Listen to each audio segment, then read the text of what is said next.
Hello friends. તો આજે મારે તમારી સાથે કોઈ ટૉપિક વિશે વાત નથી કરવી, પણ આજે મારે શું થયું કે હું બપોરે લંચ માટે વિચારી રહી હતી કે આજે શું બનાવું. અને પછી મને અચાનક યાદ આવ્યું કે મારી પાસે છે ને રોટલી બનાવેલી પડી હતી. એટલે મેં શું કર્યું, સિમ્પલ એને ચૂરો કરી નાખ્યો અને પછી મસ્ત જીરું, હિંગ, પછી ગાર્લિક, ચીલી અને કઢી પત્તાથી એનો વઘાર કરી દીધો અને પછી અંદર છાશ રેડી દીધી. અને તમે બિલીવ નહીં કરો કે બધાને એટલું બધું લાઈક કર્યું ને એને કે ના ખરેખર બહુ જ સરસ બન્યું છે. તો રોજ હું છે ને તો બધું કંઈક નવું વધારે પડતું વિચારીને બનાવું ને એના કરતાં જસ્ટ આજે સિમ્પલ વેથી બનાવી દીધું ને તો એ બધાએ વધારે એન્જોય કર્યો એમાં. તો ગાઈસ, કહેવાનો મતલબ એમ છે કે ઘણીવાર છે ને આપણી પાસે બધી જ આઈડિયાઝ હોય છે, બધું જ હોય છે, આપણે બધું જ કરવા કેપેબલ હોય છે, પણ આપણે જે ઓવર થિંકિંગ કર્યા કરીએ છીએ ને એના કારણે આપણે અટકી જઈએ છીએ.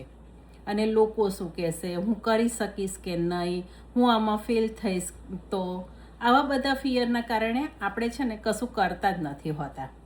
અને આ બધું છે ને મેં આ બિઝનેસમાં આવ્યા પછી શીખી.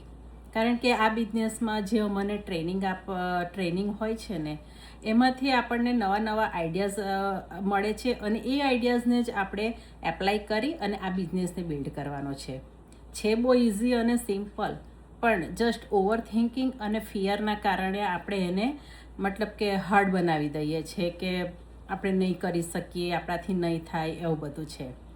તો આવું જો તમે બી એવું વિચારતા હોય કે ભાઈ હું આ નહીં કરી શકું કે મારાથી આ ના થાય, તો તમે આવા બધા ફિયરને સાઈડમાં મૂકો અને જસ્ટ સ્ટેપ ઇન થઈ અને જાણો કે કેવું છે આ બિઝનેસનું મોડેલ, અને પછી તમે ડિસાઈડ કરો કે તમારે કરવું છે કે નહીં.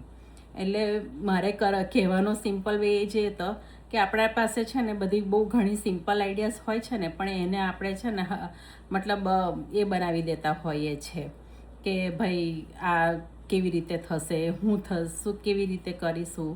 તો એ બધું વિચાર્યા વગર ખાલી આપણે સ્ટેપ ઇન થવાની જરૂર છે કે જેવી રીતે આપણે ડે બાય ડે આપણી લાઈફમાં પણ આપણે બધું કરતા જ હોઈએ છીએ.